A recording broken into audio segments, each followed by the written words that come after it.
agradeciendo la invitación, la citación o convocatoria que la corporación le hace al Consejo Local de Propiedad Horizontal.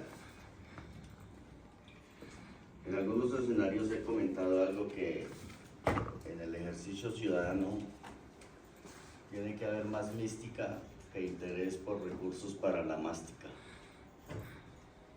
Cuando no es así, el descompromiso de quienes fungen en el ejercicio de estas actividades de participación ciudadana, que de por sí no son fáciles en el sentido de que como las acciones no son vinculantes, resultan a veces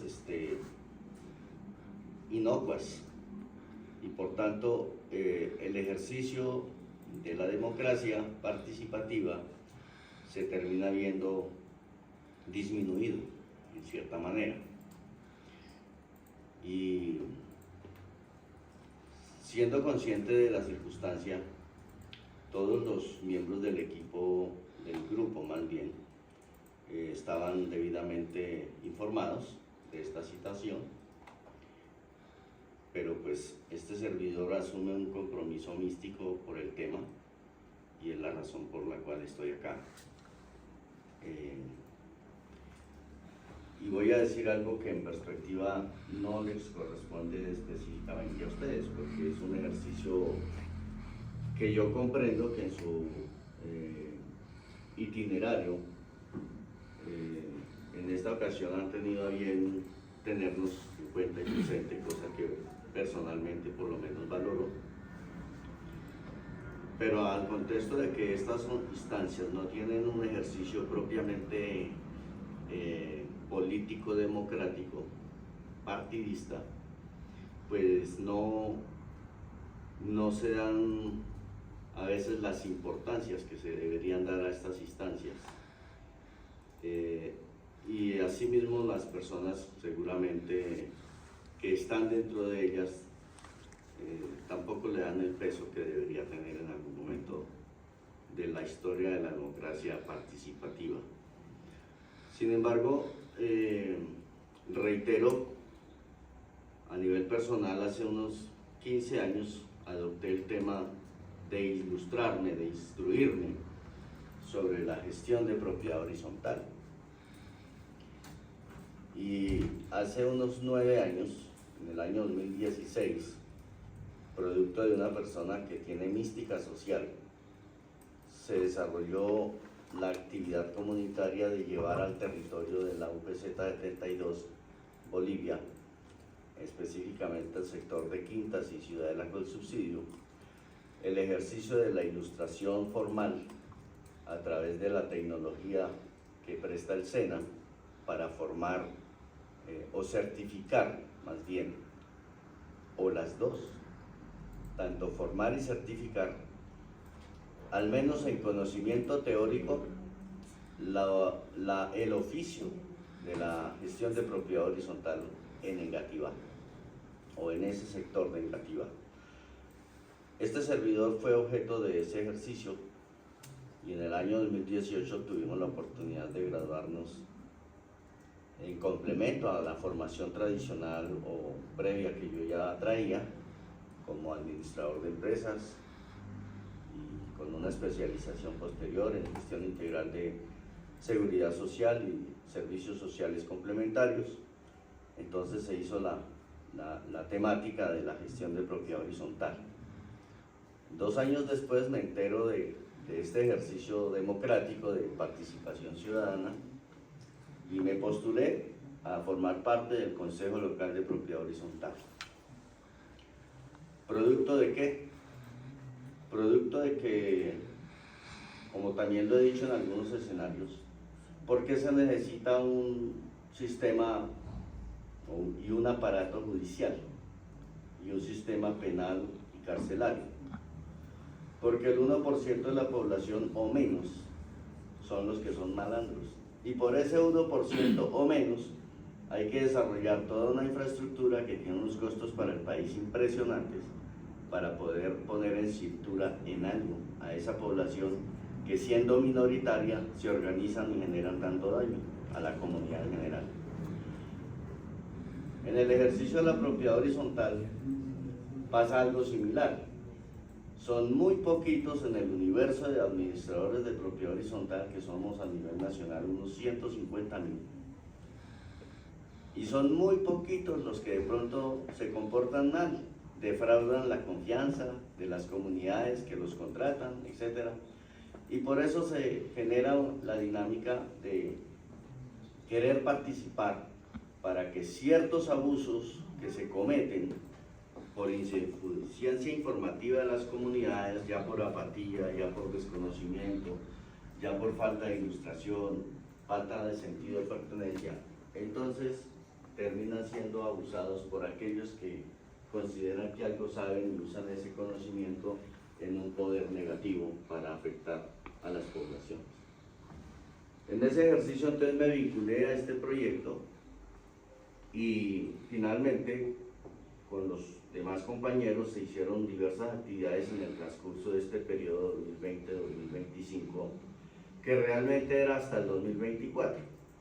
Pero por una circunstancia propia administrativa del nivel central en el distrito, como ustedes lo conocen seguramente, se decidió a que las instancias que en teoría todas terminábamos nuestro periodo en el año anterior, se nos adicionó un periodo adicional como de 8 o 9 meses para unificar el ejercicio de elecciones de todas las instancias de participación de Bogotá.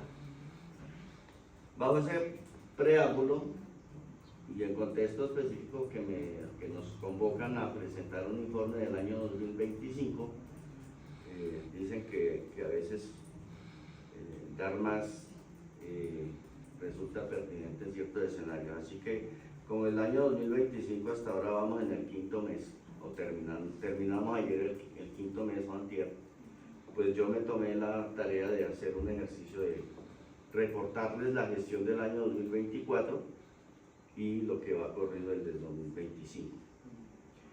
La razón es que el año pasado, como bien lo anota el edil, el 4 de mayo del año pasado exactamente, solicitamos nosotros una sesión para brindarles un informe de la gestión 2020-2023.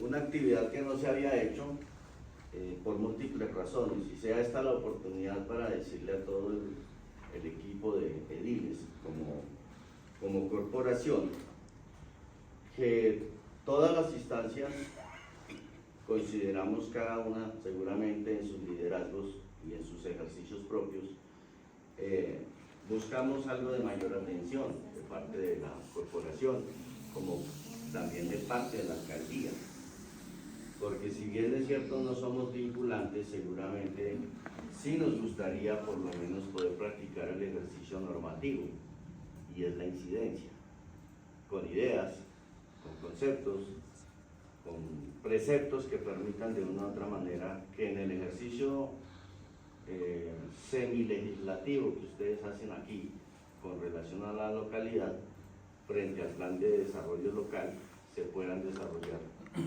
algunas de las ideas que nosotros como instancias proponemos para que mejore el sector de cada una de las instancias. Entonces, en este ejercicio me permito comentarles lo siguiente.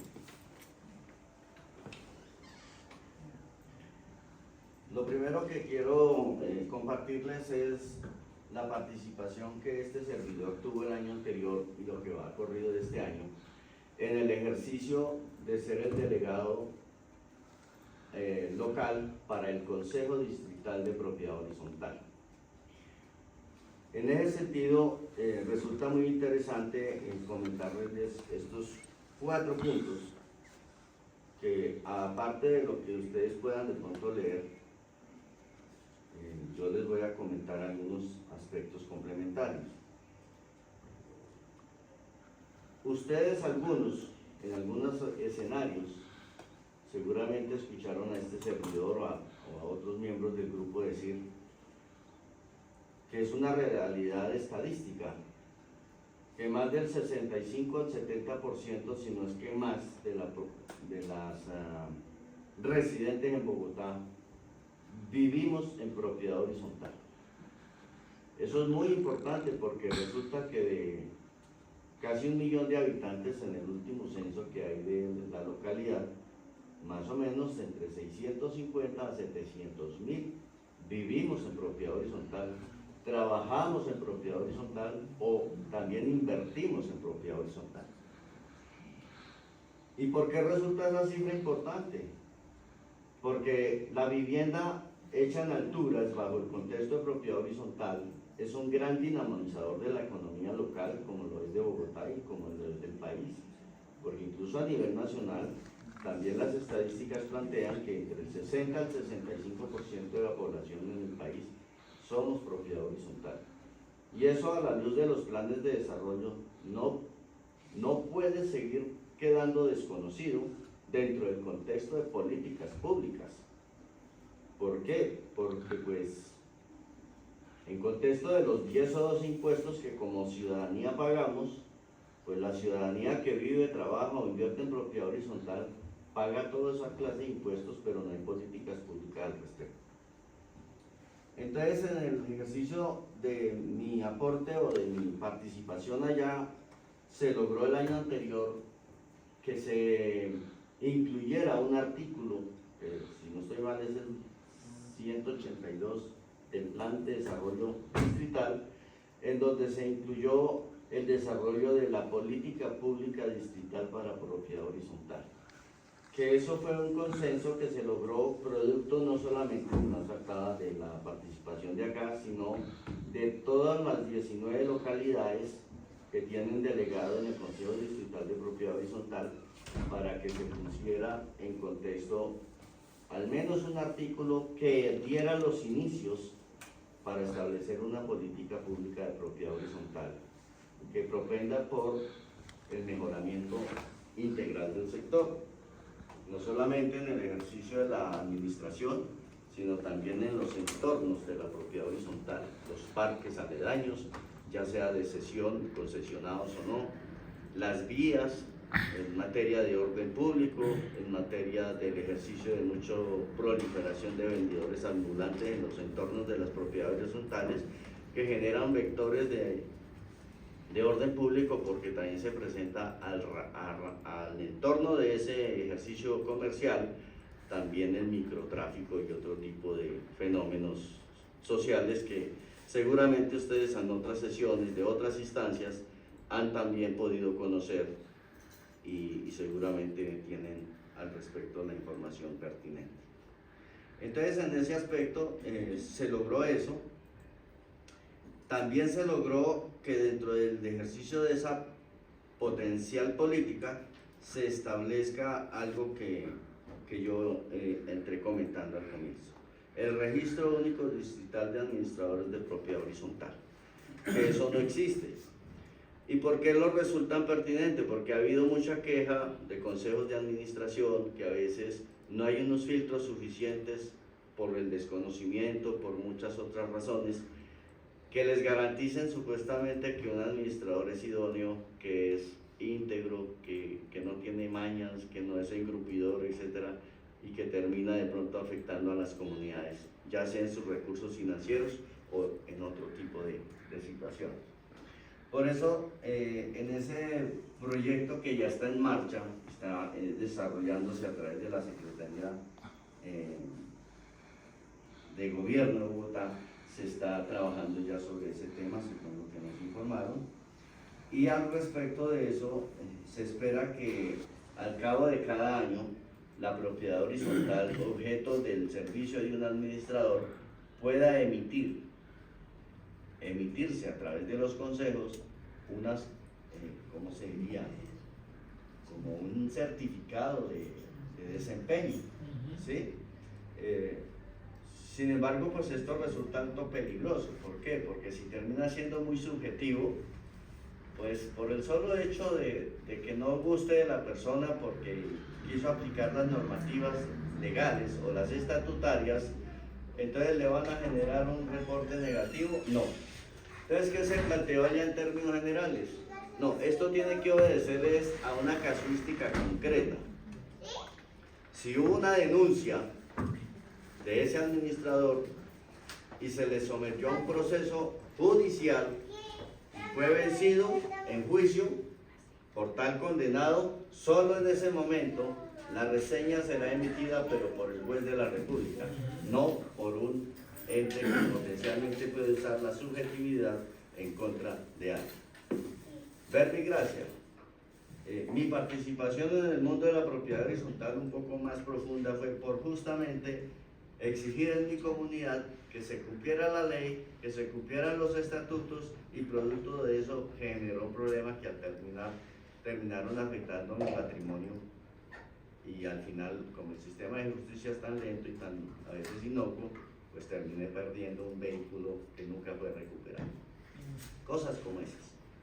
Bueno, otro aspecto que se discutió mucho desde octubre más o menos del año pasado es un ejercicio que, como el gobierno nacional actual está ávido de recursos, y ustedes y yo sabemos que ha intentado pasar 2 reformas tributarias y no se las han aprobado, entonces necesitan recursos por donde quiera que sea posible obtenerlos. Entonces se empezó a generar desde el octubre del año pasado unas requisiciones por parte de la DIAN a los administradores de propiedad horizontal, con el objetivo de invitarlos a meterse en el cuento de cambiar el código SIU de la actividad económica para poner a las propiedades horizontales a pagar impuestos de IVA por el aprovechamiento de zonas comunes. En un flagrante desconocimiento de lo que dice el artículo 19, 33 y 72 de la ley 675, que como régimen especial de propiedad horizontal tiene unas condiciones tributarias especiales. Yo creo que el legislador de hace 25 años aproximadamente, cuando estaban en la estructuración de la norma, y lo digo no porque esté en el sector, sino porque cuando uno mira realmente que esta normativa incluso es referente para que otros países adopten la ley 675 como una guía para implementar allá una normativa de propiedad horizontal, y eso que aquí decimos que queremos que se haga una reforma, que sí se necesita en contexto de que muchos años pasaron, 2 décadas, y nunca hubo un decreto reglamentario que mejorara o estructurara con directrices específicas ciertos aspectos operativos de la propiedad horizontal, y por eso la libre interpretación da lugar a que muchos fenómenos se presenten por conveniencias ya de unos o ya de otros de los actores de la propiedad horizontal. Entonces mi punto de vista, que fue discutido en varias sesiones del Consejo Local de Propiedad Horizontal y al cual se llegó como consenso al distrital, y del distrital se planteó que en las sesiones de la Cámara de Representantes que se tuvieron en torno a este tema y con los mismos funcionarios de la DIAN, el director de la DIAN, porque esto generó, comillas, pánico económico en el ejercicio presupuestario de las propiedades horizontales.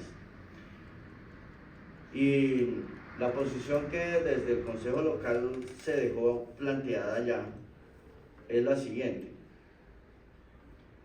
todas las resoluciones que emite la DIAN como un ente ejecutivo de recaudo y administración de recursos del Estado no pueden ser vinculantes ni efectivos, porque esta entidad no tiene facultades ni tiene alcances legislativos. Es decir, ella no tiene la posibilidad de modificar el estatuto tributario, no tiene la posibilidad de modificar la ley orgánica o estructural de la propiedad horizontal, y por tanto lo que ella está planteando resulta a todas luces inconstitucional, ilegal y, por más no decir, un abuso y extralimitación de sus funciones. ¿Por qué? Porque estos 3 artículos de la ley 675 nos consideran unas entidades sin ánimo de lucro, lo cual no implica que sea con ánimo de pérdidas, porque también la insuficiencia presupuestal, ¿en qué se presentan las pérdidas para una propiedad horizontal? En que si los recursos no son suficientes para mantener de forma adecuada las zonas comunes, que son, comillas, la fachada de las áreas privadas, en perspectiva que le brindan una valorización a los divisos frente al ejercicio patrimonial de la compra y venta individual. Es decir, Si usted quiere mantener valorizado su patrimonio privado, tiene que procurar que sus áreas comunes estén perfectamente mantenidas. Y para eso son los recursos, las expensas ordinarias, que todos ustedes que viven en propiedad horizontal saben que se pagan. Pero como los recursos muchas veces, o la mayoría de las veces, no son suficientes por múltiples razones que no hay lugar aquí a discutir, entonces se terminan pidiendo anualmente cuotas extraordinarias que nos mama a todos. Y disculpe el lenguaje coloquial, pero es una realidad. ¿Y por qué se hace eso? Pues porque no hay recursos. Entonces, ¿qué se hace? Se busca aprovechar ciertas zonas comunes cobrando una expensa complementaria a quienes las usan de manera permanente, exclusiva o designada temporalmente en el caso particular de parqueaderos rotativos. Y entonces la DIAN nos estaba planteando de que teníamos que pagar un impuesto del IVA al usuario por usar la propia zona común que es de él, porque es que las zonas comunes son propiedad de todos los propietarios, en perspectiva técnica, como se dice, en común y pro indiviso a la participación del coeficiente de propiedad horizontal de su zona privada. Y sobre eso también la misma ley dice que está exenta de pagar impuestos, porque el impuesto está inmerso en el ejercicio del pago del impuesto predial del diviso. Y esa discusión se dio bastante amplia, y lo que quedó es que se flexibilizaron muchas cosas, y al contexto es porque muchas propiedades horizontales sí estaban arrendando a terceros, no residentes en la propiedad horizontal, esos espacios, y que por estarlo alquilando temporal, permanente o parcialmente a terceros, entonces se nos hacía sujetos del pago de un impuesto. Todas esas cosas se buscaron aclarar, se buscaron superar, y pues al momento el ejercicio ese parece que quedó superado, y solamente aquellas propiedades horizontales que se mantengan en el ejercicio de arrendar a terceros esas zonas comunes se verán obligadas a cambiar su régimen tributario, en contrario pues no. Finalmente, el año anterior se tuvo el tercer encuentro de propiedad horizontal distrital, en el cual también tuvimos la oportunidad de participar con una ponencia sobre el ejercicio de la gestión del riesgo y el cambio climático. Eso en contexto de lo que fue la participación en el Consejo Distrital de Propiedad Horizontal. Sobre este tema, ¿alguna inquietud, alguna pregunta que tenga alguno de los editores? Bueno. Los siguientes informes van a ser específicamente en lo local. En el año 2024 se redujo bastante la demanda de servicios por la plataforma Meet que nosotros tenemos asociada a un correo electrónico de Google, donde se tiene un servicio semanal que se llama asesoría de los miércoles. En el 2024 se atendieron 138 conjuntos residenciales, en el 2025 solamente iban 12. La razón diversa es porque este año, por razones ajenas a nosotros, no hubo apoyo de la Secretaría Técnica del IDEPAC para el desarrollo formal de las sesiones, y por tanto de los 5 meses que llevamos cumplidos, solamente abril y mayo se hizo sesión. Entre enero, febrero y marzo, como ustedes saben, los puestos que hay para apoyo a estas gestiones en las alcaldías dependen del IDEPAC, sobre los referentes que dan apoyo a las localidades. Y prácticamente hasta finales de marzo se contó con el apoyo de eso, y pues por eso solo hasta abril se hizo la primera sesión. También a qué obedece que no haya habido una mayor demanda de servicios para la instancia. Estas son inferencias en cierta manera algo conclusorias, y es que no hay buen conocimiento en la comunidad de propiedad horizontal de la existencia de la instancia. ¿Y por qué no hay conocimiento de la instancia en el territorio? Aquí sin buscar culpables, pero sí realidades y hechos, es que la alcaldía local no nos ha querido brindar un espacio formal en la página web, permanente, donde la gente pueda decir, oiga, mire, aquí de propiedad horizontal hay permanentemente información pegada a la web, ¿no? Cuando hacemos un evento, pedimos el apoyo, pues sí, nos brindan un apoyo para el evento, pero no más.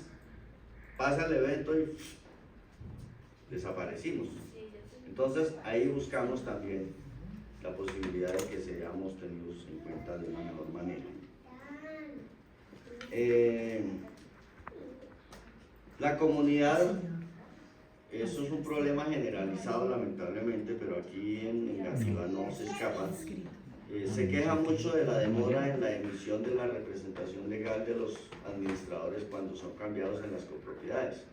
Un documento que podría ser emitido en 8 días, póngale por mucho 15, aplicando el derecho fundamental de petición, se demora 2 o hasta 3 meses. ¿Por qué?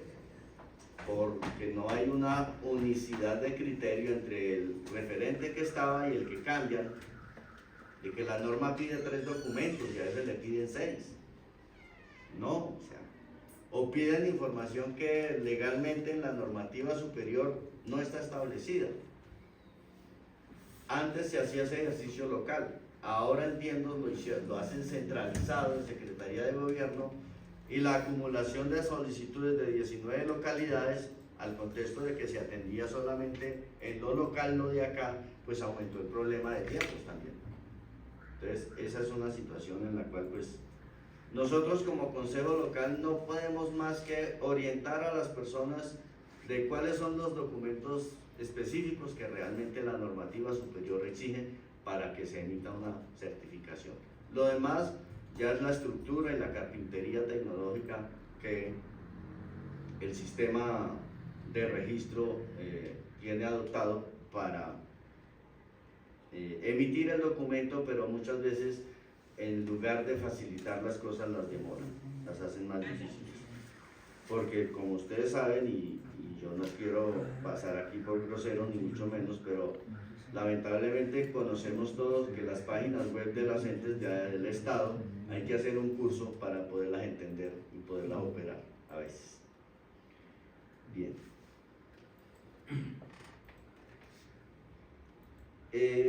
También hay falta de capacitación a los órganos de control, a la gestión, consejos de administración y comités sobre los MASCO, los mecanismos alternativos de solución de conflictos.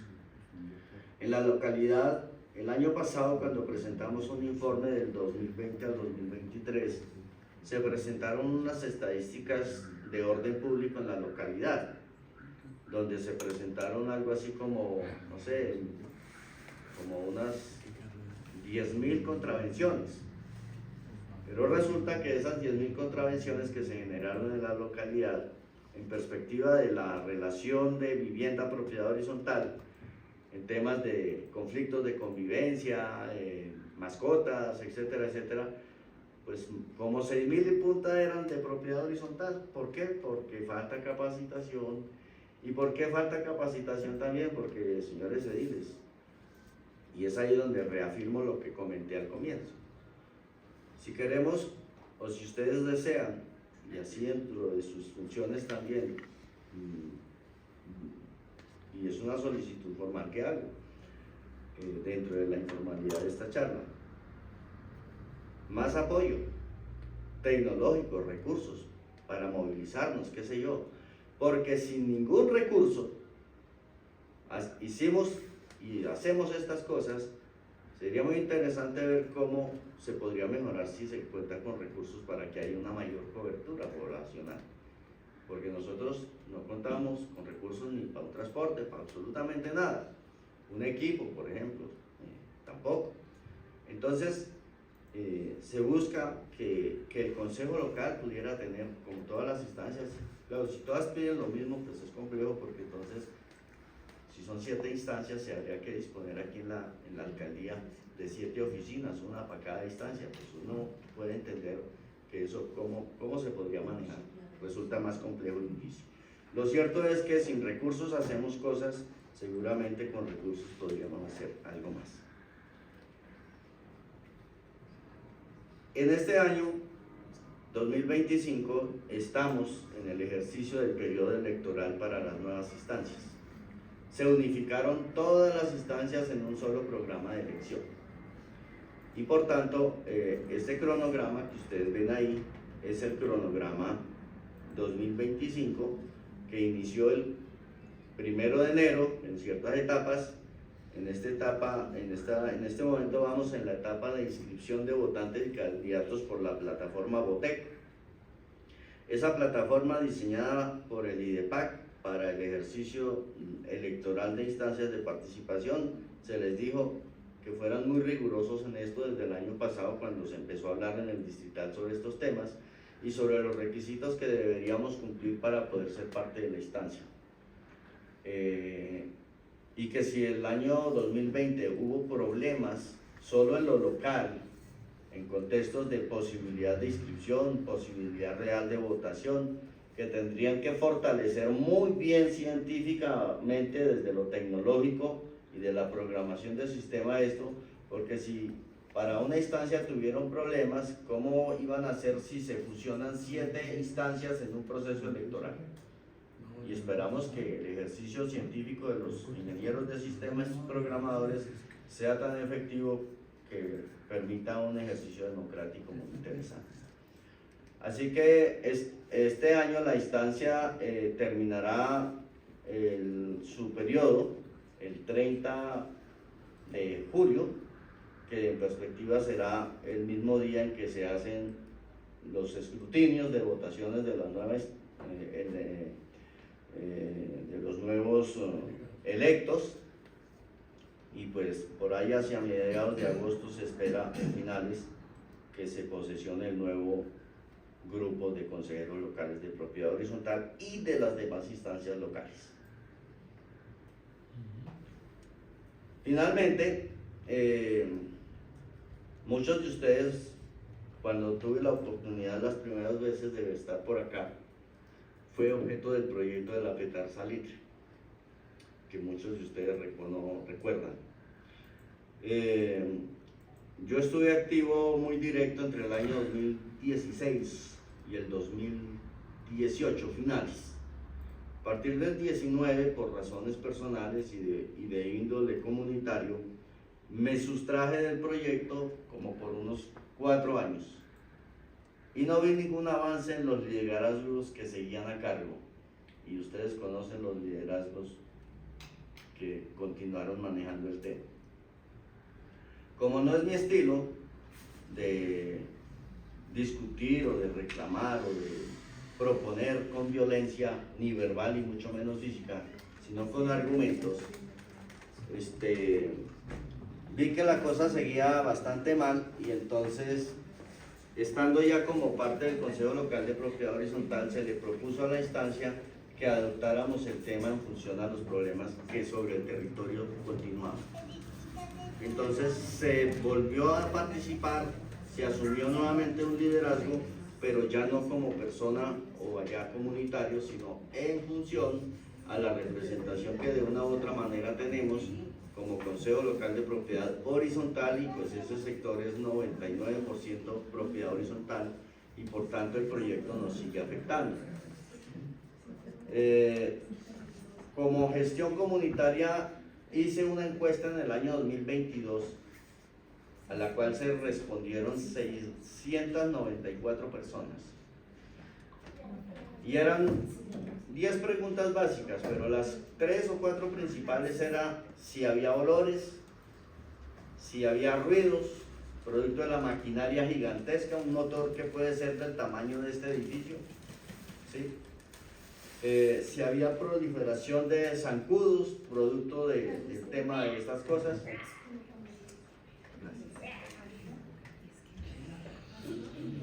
Aprovecho la interrupción para hacer registro de IDES, por favor.